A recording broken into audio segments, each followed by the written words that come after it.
don't misguide the people of Kerala. They are very clever.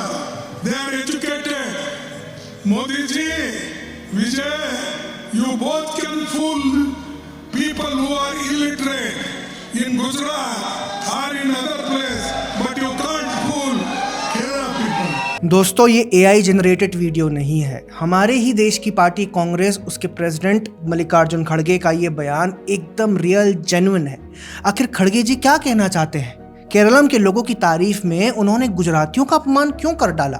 ये सवाल आज आपको जरूर सोचना चाहिए। क्या पॉलिटिक्स आज इतनी टॉक्सिक हो चुकी है कि अब अपने ही देश में रहने वाले लोगों के हम इंसल्ट करेंगे? और दोस्तों, इसे कॉल आउट करना बहुत जरूरी है क्योंकि एंटी गुजरात हेट का एक पैटर्न बन गया है। What's terrifying, this is actually getting normal. केंद्र में पिछले एक दशक से ज्यादा समय से बीजेपी की सरकार है। प्राइम मिनिस्टर हैं श्री नरेंद्र मोदी और होम मिनिस्टर हैं श्री अमित शाह। ये दोनों सीनियर पॉलिटिकल लीडर्स गुजरात से बिलोंग करते हैं और यही एक रीज़न है कि बीते कुछ वर्षों में गुजरात और गुजरातियों के खिलाफ कई सारे पॉलिटिकल कमेंट्स आए हैं। मल्लिकार्जुन खड़गे का स्टेटमेंट तो आपने सुना। ऐसे ढेर सारे स्टेटमेंट्स बीते 4-5 सालों में आए हैं। जैसे हमारे देश के इस राज्य से कुछ नेताओं को चिढ़ से होने लगी है, तो हमने कुछ स्टेटमेंट्स निकाली हैं। इनमें उन नेताओं के नाम थे जो नॉन बीजेपी हैं, यानी कि ओपोजिशन पार्टीज से हैं। गुजरात में पिछले 30 सालों से बीजेपी राज है, तो जनरली वहाँ की जनता बीजेपी आइडियोलॉजी से ज़्यादा कनेक्ट करती है। तो क्या इन नेताओं की इन स्टेटमेंट्स के पीछे यही रीज़न है? For example, MP and TMC leader Mahua Moitra ने रिसेंटली एक स्टेटमेंट दिया था। बंगाली एक बहुत ही स्वाभिमानी जाति है। हमने ब्रिटिशों के खिलाफ स्वतंत्रता संग्राम का नेतृत्व किया।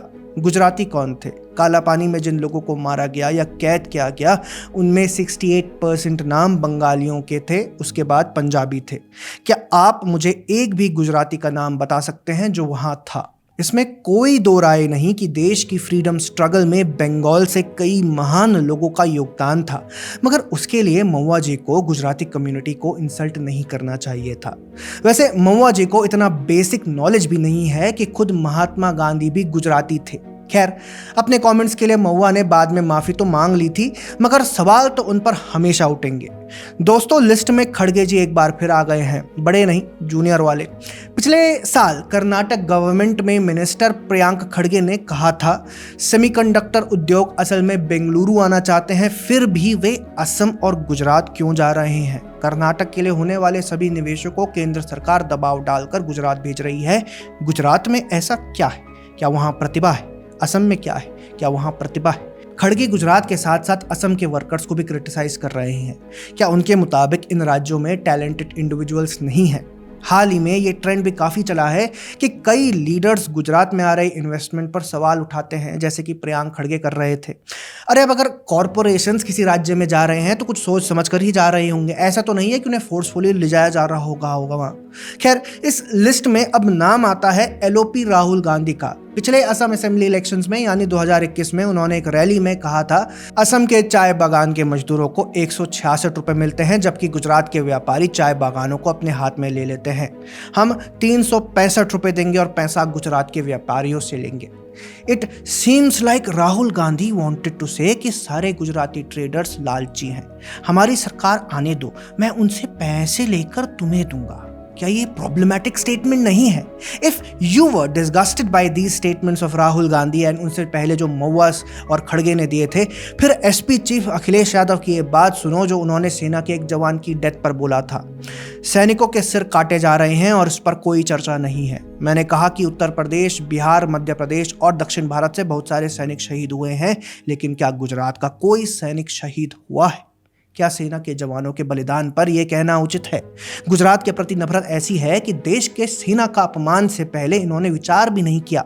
इन्होंने पहले भी गुजरातियों के खिलाफ कंट्रोवर्शियल बयान दिए हैं, जैसे कि एक बार उन्होंने एलिगेशन लगाया था कि यानी गुजराती यूपी से सब ले गए।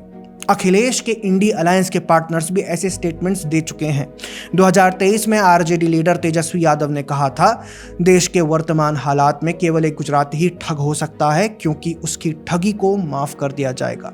बताइए, गुजराती कम्युनिटी को ठग बताने वाले के पिताजी खुद चारा चोर है। इसके बाद बंगाल सीएम ममता बनर्जी का भी नाम है इस लिस्ट में। लास्ट असेंबली इलेक्शंस जो बंगाल में हुए थे, उन्होंने बीजेपी को टारगेट करने के चक्कर में गुजरातियों का अपमान कर डाला था। ममता का स्टेटमेंट था, गुजराती उत्तर प्रदेश और बिहार से गुंडे लाकर बंगाल पर कब्जा करने की कोशिश कर रहे हैं। हम बंगाल को गुजरात नहीं बनने देंगे। भाजपा सांप्रदायिक अशांति पैदा करने की कोशिश करती है। बंगाल को गुजरात नहीं बनने देंगे। ममता जी से मेरा सवाल है कि आखिर गुजरात में क्या गलत है? सरप्राइज मत होइएगा अगर इस बार के इलेक्शंस में भी दीदी कुछ ऐसा बयान दे देंगी। लेकिन ये बहुत डीह्यूमनाइजिंग है कि गुजरात के लोगों को अक्सर क्रिमिनल माइंडसेट का बताया जाता है। फॉर एग्जांपल, सितंबर 2021 में जब इंडियन अथॉरिटीज ने गुजरात के पोर्ट से एक बड़ी ड्रग कंसाइनमेंट पकड़ी थी, तब कांग्रेस ने गुजरातियों पर निशाना साधा था और उन पर नशा करने वाले होने का आरोप लगाया था। आपने देखा होगा अक्सर सोशल मीडिया पर बिजनेसमैन गौतम अडानी और मुकेश अंबानी को ट्रोल इसीलिए किया जाता है क्योंकि वे दोनों गुजरात से हैं। राहुल गांधी भी अक्सर अडानी अंबानी पर कटाक्ष करने से पीछे नहीं हटते। इंडियन ऑपोजिशन लीडर्स और लिबरल इकोसिस्टम ने जो देश की एक कम्युनिटी को डीह्यूमनाइज किया है, वो अब देश के दुश्मनों ने भी पिक कर लिया है। ये अपनी स्क्रीन पर ये वीडियो देखिए। ये इंसिडेंट 2023 का है। यूके में एक प्रो खालिस्तानी रैली के इस वीडियो में ये खालिस्तानी सिंपैथाइजर एक गुजराती को खुलेआम धमकी दे रहा है। फिर ये गुजरातियों के खिलाफ अपनी नफरत भी उगल रहा है। हर गुजराती को बता दो, अगर युद्ध शुरू होता है तो इस बार हम गुजरात में लड़ेंगे। अब तुम्हारे घर के अंदर लड़ेंगे। अब जाओ और गौमूत्र पियो। आखिर एक सेपरेटिस्ट और इंडियन पॉलिटिशियंस के कमेंट्स में इतनी सिमिलैरिटी क्यों है, आप बताइए। इंडियन ऑपोजिशन ने जो पैटर्न बना दिया है कि कोई भी राज्य में चुनाव आए तो किसी रैली में गुजरातियों को टारगेट कर दो, सपोर्टर्स तालियां बजाएंगे, दो स्टेट के लोगों को लड़ाने की कोशिश करो, ये देश के लिए बिल्कुल भी ठीक नहीं है। किसी स्टेट से सिर्फ इसीलिए नफरत है क्योंकि वहां से मोदी और अमित शाह आते हैं, लेकिन फिर आप लोग Gandhi ji and I mean असली वाले मोहनदास करमचंद गांधी से भी नफरत करते हो क्या? खैर, आप बताइए, गुजरात और गुजरातियों के खिलाफ इस हेट पैटर्न पर आपका क्या कहना है? ऐसे ही और वीडियोस के लिए देखते रहिए द पैम्फलेट।